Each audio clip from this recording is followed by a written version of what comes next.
তো এই 1 বছরে মোটামুটি ওর নামের পাশে ফিনিশারের নামটা অলরেডি চলে এসেছে, যেহেতু মোহাম্মদুল্লাহ ভাই অলরেডি উনারও আসলে সিনিয়র হয়ে গেছেন, বাংলাদেশ টিমে অনেক পাকাপুক্ত হয়ে যাচ্ছে। যখন অনিককে ছাড়া বাংলাদেশ টিম কল্পনা করা যাবে না, ওই দিনটা হবে আমাদের জন্য সবচেয়ে বড় সফলতা। উইন্ডিজে ইতিহাস গড়েছে বাংলাদেশ, টি-20-তে প্রথমবার স্বাগতিকদের হারিয়ে ঐতিহাসিক অর্জন টাইগারদের। সেক্ষেত্রে বড় অবদান রেখেছেন জাকের আলী। সেই জাকের আলীর বোনের সাথে আমরা কথা বলবো, তার অভিব্যক্তি জানবো এবং পরিবারের তাদের সাথে কি কথা হয়েছে না হয়েছে সেই বিষয়ে আমরা জানবো। আপনাকে স্বাগত জানাচ্ছি। প্রথমবারের মতো আপনার বাংলাদেশ টি-20-তে উইন্ডিজকে হারালো এবং তাতে কিন্তু বড় একটা অবদান আছে জাকের আলীর। আপনি জাকের আলীর বড় বোন এবং তাকে খুব কাছ থেকে চেনেন এবং তাকে খুব ভালো করেই জানেন। তার অভিব্যক্তি কিংবা তার সাথে কোনো যোগাযোগ হয়েছে কিনা আপনার? আচ্ছা, যোগাযোগ আসলে এখনও আমার হয় নাই। আই থিঙ্ক ওর বাসায় আমার সাথে কথা হয়েছে। আজকে আমার ব্যস্ততার কারণে আমি কারোর সাথে যোগাযোগ করতে পারি নাই। বাট প্রতি ম্যাচের আগে এবং পরে ও মাস্ট বি আমার সাথে কথা বলে, ওর ওয়াইফ আছে, বেবি আছে একটা, ওদের সাথে কমিউনিকেট করে যায়। বাট আই থিঙ্ক তাদের সাথে কমিউনিকেট হয়েছে আর কি। জাকের আলী খুবই একটা মজাদার একটা মানুষ, মানে হাস্যরসে মাতিয়ে রাখেন সবাইকে, সতীর্থদের সাথে খুব মজা করেন। সেই আসলে মানে ওকে উজ্জীবিত রাখার জন্য কিংবা ওর যে ফাইটিং স্পিরিটটা, সেই স্পিরিটটাকে আসলে পরিবার থেকে পেয়েছে কিনা? হ্যাঁ, এটা আসলে পরিবার থেকেই পাওয়া আমার কাছে মনে হয়। কারণ আমরা ভাই বোন যখন একসাথে হই তখন সবাই আসলে হাস্যোজ্জ্বল থাকি, অনেক ফ্রেন্ডলি থাকি। পাশাপাশি ওর যে ফাইটিং স্পিরিটটা, এটা আসলে পরিবার থেকে পাওয়া, পাশাপাশি ওর ব্যক্তিগত জীবন থেকেও পাওয়া। যেমন ক্রিকেটটা রান করতে গিয়ে ও আসলে অনেক ফাইট করেছে। মধ্যবর্তী সময়ে ন্যাশনাল টিমে আসার 4-5 বছর আগে থেকেই ও আসলে অনেক ফাইট করছিল শারীরিকভাবে অসুস্থতা নিয়ে। তো ওভারঅল সব মিলিয়ে আসলে হয়ে উঠেছে আর কি। জাকেরের কথা যদি আলাদা করে বলি, যে আপনার উইন্ডিজ কমেন্টেটরও পর্যন্ত প্রশংসা করছেন নতুন একটা তারকা কি জন্মাচ্ছে কিনা, মানে উইন্ডিজে বাংলাদেশ নতুন একটা তারকা আবিষ্কার করলো কিনা, আপনার কি অভিব্যক্তি? আসলে অনিক আমাদের কাছে বরাবরই তারকাই ছিল। কারণ আমাদের ফ্যামিলিতে ও সর্বপ্রথম আমাদের এলাকার বাইরে হবিগঞ্জে যায়। তো যেহেতু ও বছরে একবার আসতো বিকেএসপি থেকে, তো আমাদের কাছে ও স্টারই ছিল, সবার ছোটো ভাই, সবার প্রিয়। এবং ওর অ্যাচিভমেন্টগুলো বরাবরই আসলে ভালো ছিল। ও যখন স্থানীয় পর্যায়ে ক্রিকেট খেলতো তখনও আমাদের কাছে স্টার ছিল, স্টিল না, এখন তো আর ওয়ার্ল্ড ওয়াইড সে সবাই চিনে। যদি আলাদা করে একটু বলি যে উইন্ডিজ সফরে কিন্তু সে পুরোটাই সফল গেছে, টেস্ট বলি, ওয়ানডে বলি কিংবা টি-20 বলি, সব ফরম্যাটে কিন্তু সে ধারাবাহিকতা ধরে রেখেছে এবং সবচেয়ে সফল একজন ক্রিকেটার উইন্ডিজ সফরে। তার এই ক্রিকেটারকে আপনার মানে আপনার পরিবারের অংশ হতে পেরে আপনাদেরও নিশ্চয়ই ভালো লাগছে। অবশ্যই আমাদের তো আসলে ভালো লাগাটা সবচেয়ে বেশি, কারণ হচ্ছে এই জিনিসটা সবচেয়ে বেশি এনজয় আমরাই করছি, উপভোগ আমরা করছি, পাশাপাশি এটার ক্রেডিটটাও আমরাই নিচ্ছি।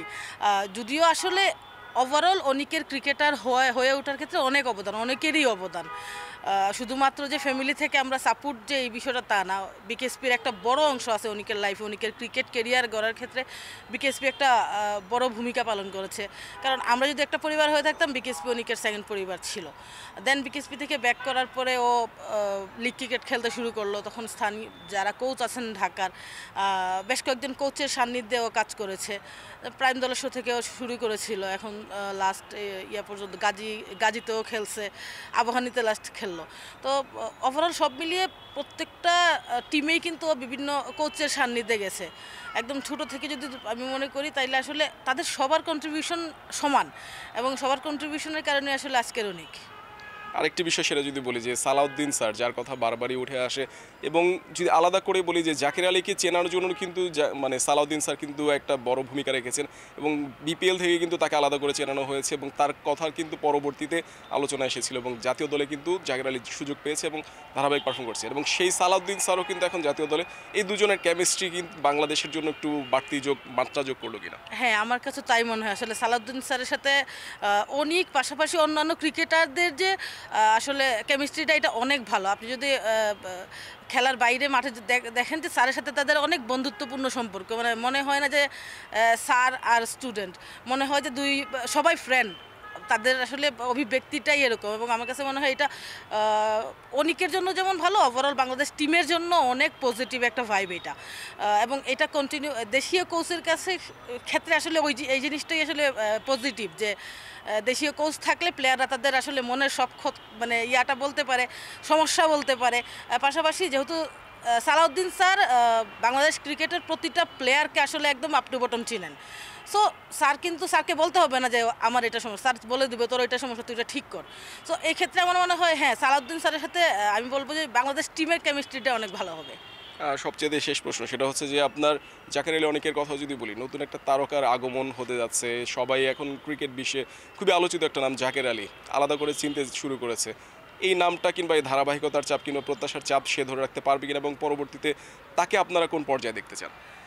চাপ ধরে রাখতে পারবে, ও চাপ নিতে পারে এবং ও চাপে খুব ভালো করে, এটা বরাবরই দেখছি যে শুধু খেলার ক্ষেত্রে তা না, সব ক্ষেত্রে ব্যক্তিগত জীবনেও চাপে সে খুব ভালো ভূমিকা পালন করে।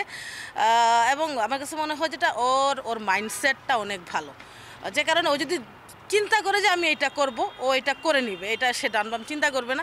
সো এক্ষেত্রে মনে হয় না, তারকা খ্যাতি বলেন বা স্টারিজম বলেন, যাই বলেন, এটা ওকে ছুবে না, কারণ ও ওই জিনিসগুলোতে একদমই মানে গায়ে নেয় না। ও মনে করে ও নিজেকে সাধারণই মনে করে, যে কারণে আমার কাছে মনে হয় যে এই জিনিসগুলো ওকে ছুবে না এবং ও ভালো পারফর্ম করবে। এবং আমি যেটা চাই আসলে, যেমন এখন যেটা মনে হয় ওয়েস্ট ইন্ডিজ সফরের পরে যে বাংলাদেশ টিমে অনেক পাকাপোক্ত হয়ে গেছে বলছি না, যাচ্ছে।